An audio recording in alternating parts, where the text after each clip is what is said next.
რაზომებს იღებს დედაქალაქის მთავრობა უსახლკაროთა უზრუნველსაყოფად. ბოლო მონაცემებით 2015 წლიდან მოქმედ თავშესაფარში 116 ადამიანი იმყოფება. ლილოში მდებარე ობიექტი სულ 240 ბენეფიციარზეა გათვლილი. საცხოვრებელი ფართის შეთავაზების გარდა უსახლკარო მოქალაქეებისთვის სხვადასხვა პროგრამაც მოქმედებს. მათ შორისაა სარეაბილიტაციო კურსები, თერაპიები და ჯანდაცვის პროგრამები ბენეფიციარებს სხვადასხვა ხელობის დაუფლებაშიც ეხმარებიან.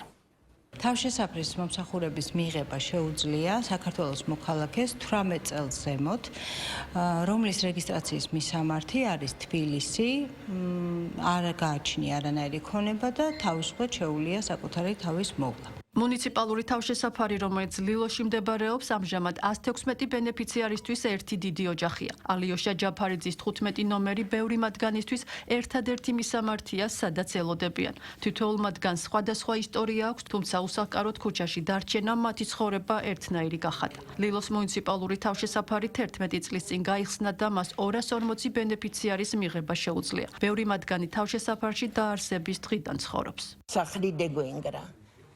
Ona ვეღარ წავედი, დანგრეული მაქვს სახლი და გამკეთებელიც არავინ არის. და გადავწყვიტი აქ მოსვლა, იქ ის საშუალება რო არ მქონდა, ის გადახდის საშუალებაა და ძალიან კარგი ხალხი არიან. ფილოლოგი ვარ, ჩემი ვიწრო სპეციალობაა ქართული მხატვრული შემოქმედება და კრიტიკა. მე მასწავლეს როგორ წერო, ან სხვისი დაწერილი როგორ გავარჩიო და ეხლა ციკს ვწერ. ასე ვთქვათ, პირველ რომანს. მოქალაქეს ლილოში არსებულ თავშესაფარში მოხვედრა თვითდინებით ან საპატრულო პოლიციის დახმარებით შეუძლია. მიუსაფარი პირები იქ კვებით, პირადი მოხმარების ნივთებით და ჰიგიენური საშუალებებით უზრუნველყოფილები არიან. პირველად ამბულატორიულ სამედიცინო მომსახურებას და მედიკამენტებს კი 24 საათიან რეჟიმში იღებენ. აქ მცხოვრები ბენეფიციარები უზრუნველყოფილი არიან საკვებით, ორჯერად იკვებით, სამედიცინო ამბულატორიული მომსახურებით, მათთან მუშაობს სოციალური მუშაკები, ფსიქოლოგი.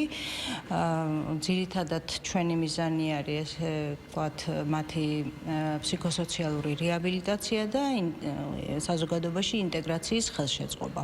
მუნიციპალური თავშესაფრის ბენეფიციარების ნაწილი დასაქმებულია. მათ შეუძლიათ შენობა დღის განმავლობაში დატოვონ და საღამოს კვლავ თავშესაფარში დაბრუნდნენ. ბევრი მათგანი კი სხვადასხვა ხელსაქმით ადგილზევია დასაქმებული.